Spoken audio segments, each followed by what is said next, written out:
Hello friends, मैं संजय तिवारी आपका YouTube channel पे स्वागत करता हूं। और आज का टॉपिक है पृथ्वी की गतियां। इससे पहले हम लोग सौरमंडल के बारे में देखे थे और सौरमंडल से संबंधित जानकारी लिए थे और देखे थे कि पृथ्वी सहित 8 ग्रह सूर्य के चारों ओर चक्कर लगाते हैं। सौरमंडल में मुख्य रूप से हम लोग यही देखे थे। ठीक है, आज देखेंगे पृथ्वी की गतियां और पृथ्वी की गतियां कैसे होती हैं। तो इसे दो भागों में बांट करके देख लिया जाए। पृथ्वी की गति को दो भाग में बांट करके देख लें। ठीक है, एक को दैनिक गति, एक दैनिक गति होती है और दूसरी होती है वार्षिक गति। दूसरी होती है वार्षिक गति। एक दैनिक गति है और दूसरा है वार्षिक गति। इस दैनिक गति को दूसरे दूसरे नाम से भी जानते हैं। इस दैनिक गति को घूर्णन गति, घूर्णन गति या इसे परिभ्रमण गति भी कहते हैं। परिभ्रमण, कुछ लोग जो है परिक्रमण और परिभ्रमण में कंफ्यूज करते हैं। आपको बता दें, दैनिक गति, घूर्णन गति या परिक्रमण गति। इस वार्षिक गति को एक दूसरा नाम है, इसका नाम है परिक्रमण गति। परिक्रमण यानी परिक्रमा करती है। वार्षिक गति, यहाँ पर देखेंगे कि सूर्य के चारों ओर पृथ्वी परिक्रमा करती है, तो इसलिए परिक्रमा शब्द से बना हुआ है परिक्रमण। इस वार्षिक गति को परिक्रमण गति के नाम से भी जानते हैं, जबकि दैनिक गति या घूर्णन गति या परिभ्रमण गति। अब देखेंगे कि यह जो दैनिक गति क्या होता है। तो आप सौरमंडल में देखे थे कि सूर्य के चारों ओर सारे ग्रह जो है चक्कर लगाते हैं, यहाँ तक पृथ्वी भी चक्कर लगा रही है। लेकिन दैनिक गति में आप यह जानेंगे कि पृथ्वी, यह जो अर्थ है, अपने अक्ष पर झुकी हुई है 23.5 डिग्री। कितना? 23.5 डिग्री झुकी हुई है। 23.5 डिग्री का अपने अक्ष पर।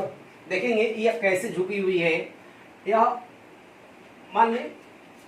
और इस पर जो है, अगर यह अक्ष होना चाहिए था, ये अक्ष होना चाहिए था ये, लेकिन पृथ्वी कैसे झुकी है यहाँ पर, तो यह 23.5 डिग्री और यहाँ पर 66.5 डिग्री का कोण बनाती है। यानी सूर्य की कक्षा में 66.5 डिग्री का कोण बनाती है, जबकि अपने अक्ष पर कितने डिग्री का कोण बना रही है? 23.5 डिग्री का। तो 23.5 डिग्री पर झुकी हुई है। देखेंगे, फिर दूसरा स्केच लेते हैं। पृथ्वी अपने अक्ष पर 23.5 डिग्री झुकी हुई है। ठीक है, और दूसरी बात है कि यह पश्चिम से पूरब, यानी इस तरीके से, पश्चिम से पूरब, इस तरीके से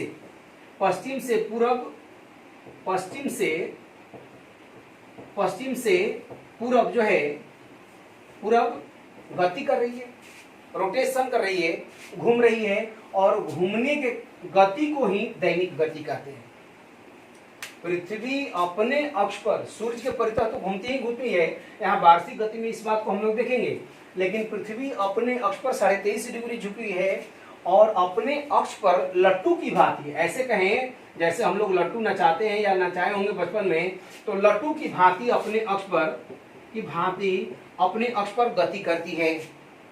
ठीक है, और यह गति आपको बता दें कैसे, तो पश्चिम से पूरब करती है। और अगर स्पीड की बात करें, अगर इसकी हम स्पीड की बात करें तो 1672 किलोमीटर पर आवर के हिसाब से यह गति करती है।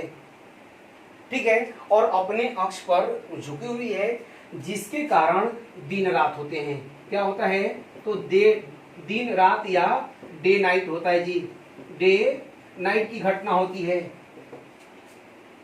कैसे घूमती है? तो पश्चिम से पूरब की ओर घूमती है, लट्टू की भांति घूमती है। स्पीड क्या है? तो 1672 किलोमीटर प्रति घंटा। और इस तरीके से दिन रात होता है, डे नाइट। अब यह होता है कि कितने समय में घूमती है, तो इसका समय भी आपको याद रखना चाहिए। 23 याद भी होगा आपको। जनरली लोग बोलते हैं 24 घंटे में पृथ्वी एक बार चक्कर लगाती है, लेकिन रियली बता दें यह 23 घंटा 56 मिनट 4 सेकेंड है। 4 सेकेंड में अपने अक्ष पर एक बार चक्कर लगाती है, जिसके कारण दिन रात होते हैं। लेकिन आप यह भी जानते हैं कि हमारे यहाँ दिन रात बराबर नहीं होते।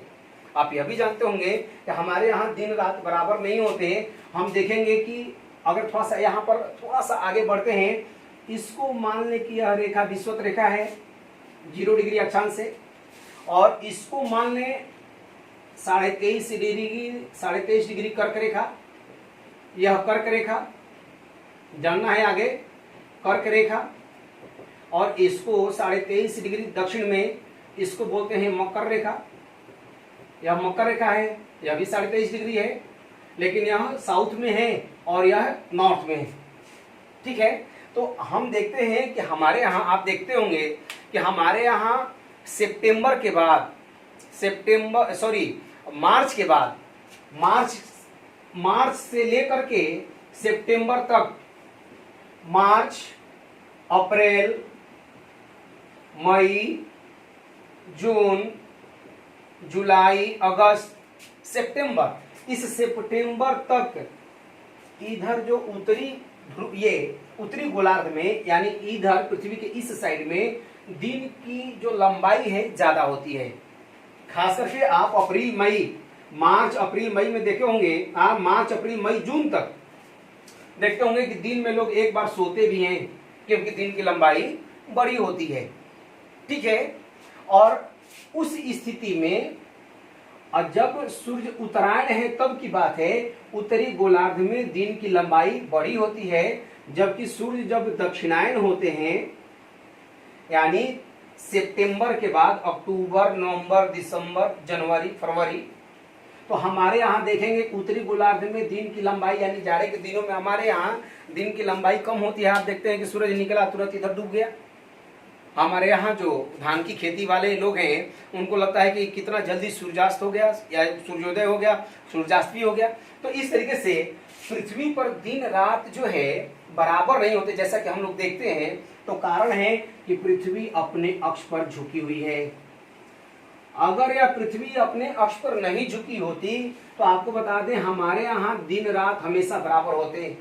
लेकिन पृथ्वी का यह जो सेक्टर है विषुवत रेखा वाला, विषुवत रेखा से लेकर के 0 से 5 डिग्री की बात कर रहे हैं, जो डोल्ड्रम की स्थिति बताते हैं, इस स्थिति में इन क्षेत्रों में दिन जितना ही बड़ा होगा उतनी बड़ी रात होती है। कहां पर? तो विषुवत रेखा पर, क्योंकि सूर्य की किरणें सीधे पड़ती हैं। सीधे पड़ने के कारण यहाँ पर दिन और रात बराबर होते हैं। लेकिन अगर हम उत्तरी गोलार्ध में जाएं, कर्क रेखा या उससे ऊपर जाएं, तो यहाँ पर दिन की लंबाई बढ़ती घटती है। इधर नीचे भी जाएं, मकर रेखा की तरफ भी जाएं, तो दिन की लंबाई बढ़ती घटती है। क्यों? क्योंकि पृथ्वी जो है अपने अक्ष पर 23.5 डिग्री झुकी हुई है और अपने अक्ष पर घूर्णन कर रही है, जिसके कारण दिन रात होता है। और दिन की लंबाई का बढ़ना घटना जो है इससे 23.5 डिग्री पर झुकने के कारण होता है। अगला देखेंगे हम लोग वार्षिक गति या परिक्रमण गति। अब हम लोग वार्षिक गति या परिक्रमण गति को, वार्षिक गति या परिक्रमण गति को देखेंगे। वार्षिक गति या परिक्रमण गति अब देखेंगे, यहाँ सन है और सन जो है इलिप्टिकल पाथ में इस तरीके से, थोड़ा और इसको अच्छा बनाया जाए, ये इलिप्टिकल पाथ है, बन नहीं रहा जी, या सन है और सन इलिप्टिकल पाथ में इस तरीके से ऐसे है, और पृथ्वी जो है चक्कर लगा रही है। पृथ्वी यहां भी होगी, यहां भी आ सकती है, आती भी है इस तरीके से ये। ठीक है, अब देखेंगे पृथ्वी यह स्थिति जो है हम लोग देखेंगे, ये अक्षांश हो गए, अक्षांश बना ले, अक्षांश बना ले। ठीक है, और इस पृथ्वी को 23.5 डिग्री पर झुका भी ले, 23.5 डिग्री पर झुका ले, झुक गई। ठीक है, अब इसको एक एक को देखेंगे अलग अलग टाइम पर। यहां 21 मार्च, 23 सितंबर, 23 सितंबर, ठीक है, 21 जून, 21 जून और 22 दिसंबर, ठीक है, 21 जून। या इसको और थोड़ा सा बड़ा बना लेते हैं, इसे थोड़ा सा और बड़ा बना लिया जाए, स्पष्ट होगा डील करने में।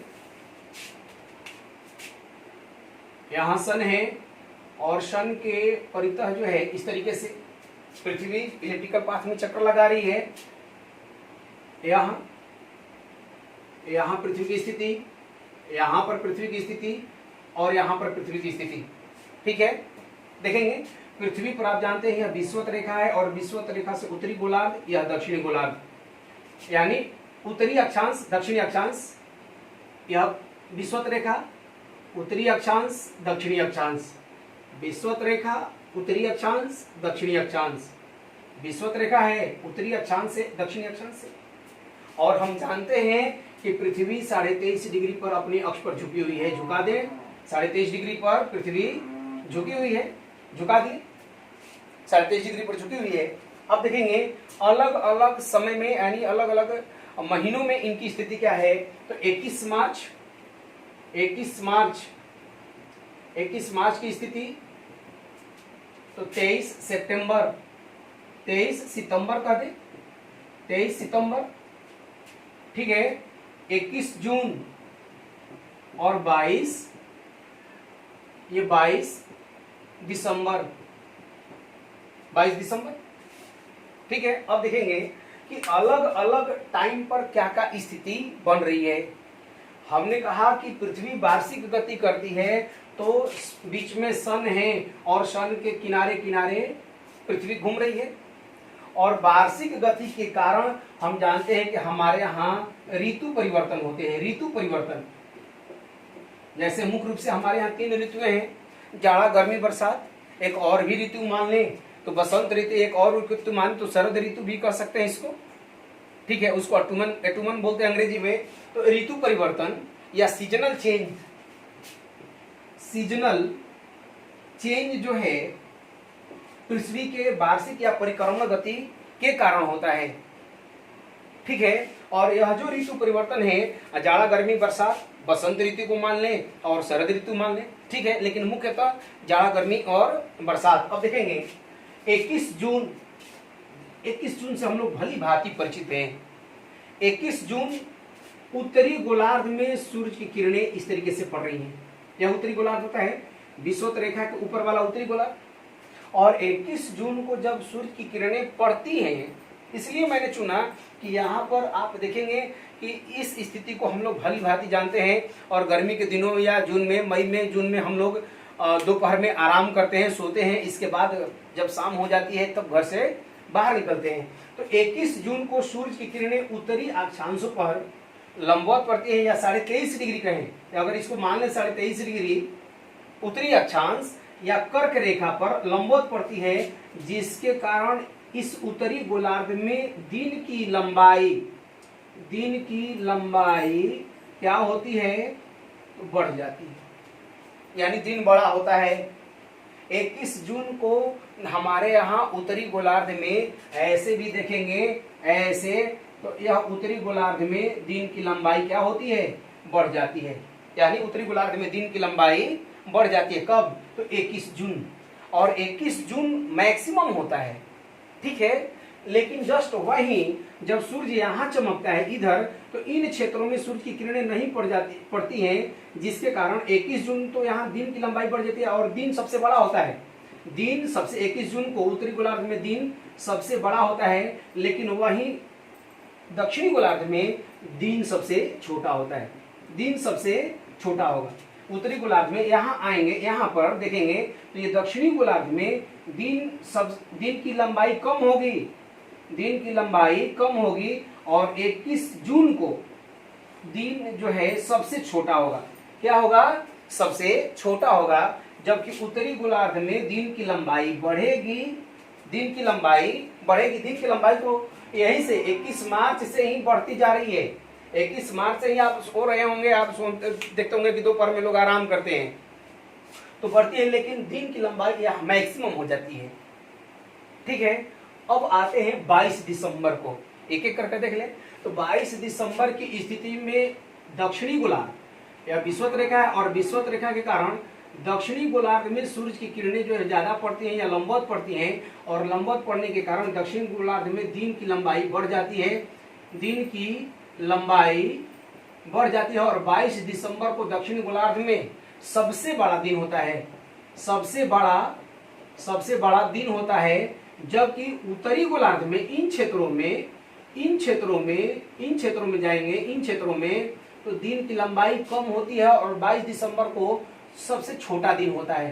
परीक्षाओं में अक्सर प्रश्न पूछा जाता है कि सबसे छोटा दिन कब होता है, तो 22 दिसंबर को उत्तरी गोलार्ध में। ठीक है, दक्षिणी गोलार्ध में सबसे बड़ा होगा। अब देखेंगे एक स्थिति आती है 21 मार्च और 23 सितंबर को, हम लोग दोनों को एक साथ देखें।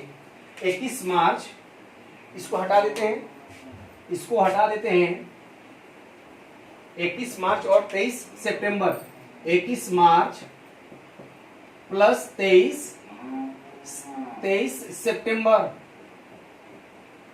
23 सितंबर को, 21 मार्च और 23 सितंबर को पृथ्वी पर दिन रात बराबर होते हैं। क्या होते हैं? दिन रात बराबर होते हैं, जिसे इक्विनॉक्स या हिंदी में विषुव कहा जाता है। दिन रात बराबर होते हैं। ठीक है, 21 मार्च और 23 सितंबर को दिन रात बराबर होते हैं। जब 21 मार्च आता है तो इसे बसंत, हमारे यहाँ 21 मार्च को आप जानते हैं बसंत ऋतु रहती है, तो बसंत विषुव कहते हैं। जबकि 23 सितंबर, यहाँ से देखेंगे कि हमारे यहाँ शरद यानी सर्दी का सीजन शुरू होता है, तो इसे शरद विषुव कहा जाता है। ठीक है, तो इस तरीके से पृथ्वी का परिक्रमण गति होता है, और इस परिक्रमण गति के कारण सीजनल या ऋतु का चेंज होता है या ऋतु परिवर्तन की घटना होती है। ठीक है, अगला देखेंगे पृथ्वी की गति में ही उपसौर और दूसरा है अपसौर।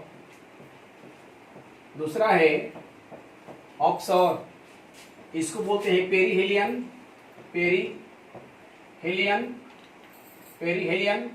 और इसको बोलते हैं एपेहेलियन। देखेंगे एपेहेलियन, ये मान लें कि सन है, और सन के चारों ओर जो है इस तरीके से पृथ्वी जो है चक्कर काट रही है। इस तरीके से इलिप्टिकल पाथ बना लें, ये इलिप्टिकल पाथ है, और यहां पर सन को शो कर दें, सन है। तो पृथ्वी जब गति करती है चारों तरफ, आप जानते हैं कि पश्चिम से पूर्व की तरफ रोटेट कर रही है, तो रोटेशन के क्रम में यह कभी सूर्य के नजदीक तो कभी यह सूर्य से दूर भी होती है। ठीक है, और जब सूर्य से यह नजदीक होती है तो इस घटना को उपसौर कहते हैं, या पेरीहेलियन कहते हैं। ठीक है, और यह जो है जब नजदीक होती है तो यह 4 जनवरी, यह जो घटना होती है उपसौर जो है, 4 जनवरी नहीं, 3 जनवरी को उपसौर की घटना होती है, जबकि अपसौर की घटना जो है 4 जुलाई को होता है। 4 जुलाई, इसे एपेहेलियन के नाम से जानते हैं। ठीक है, अब देखेंगे सूर्य से पृथ्वी की माध्य दूरी 14 करोड़ 98 लाख किलोमीटर, 98 लाख 14 करोड़, इतना करोड़ किलोमीटर लिख लें, इतना करोड़ किलोमीटर, जबकि यह जो दूरी होती है 14.95 होता है करोड़ किलोमीटर, और यह लगभग 15 करोड़ किलोमीटर होता है, जो मैक्सिमम दूरी होता है।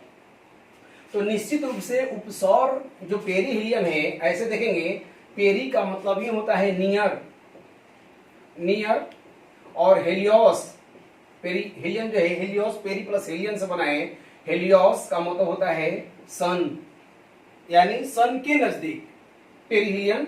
ठीक है, ऐसे भी देखेंगे उपसौर और अपसौर। अप मतलब दूर जा रहा है, अप जा रहा है, पेरी मतलब पैर के नजदीक रह रहा है। तो ये कब होता है? तो 3 जनवरी को यह घटना 3 जनवरी को होता है, और यह जो है 4 जुलाई को। अब है कि जब सूर्य के नजदीक यह पृथ्वी जाती है तो निश्चित रूप से पृथ्वी पर टेम्परेचर जो है, टेम्परेचर बढ़ेगा। और यह टेम्परेचर आपको बता दें 2 से 3 डिग्री, 2 से लेकर के 3 डिग्री सेंटीग्रेड तक बढ़ता है। जो पृथ्वी का औसत तापमान देखेंगे तो वह 15 डिग्री सी है। औसत तापमान अर्थ का 15 डिग्री सी है। लेकिन जब उपसौर की घटना होती है तो 2 से 3 डिग्री सेंटीग्रेड तापमान बढ़ जाता है, अर्थात 15 प्लस 3 कर दे तो 18 डिग्री सेंटीग्रेड। तो निश्चित रूप से पृथ्वी के वातावरण पर, जो अर्थ का वातावरण है, इसका जो वातावरण है, इसके वातावरण पर कहीं ना कहीं इसका प्रभाव जरूर पड़ता है। ठीक है, तो ये रहा पृथ्वी की गतियां, और दैनिक गति, वार्षिक गति, उपसौर और अपसौर। ठीक है।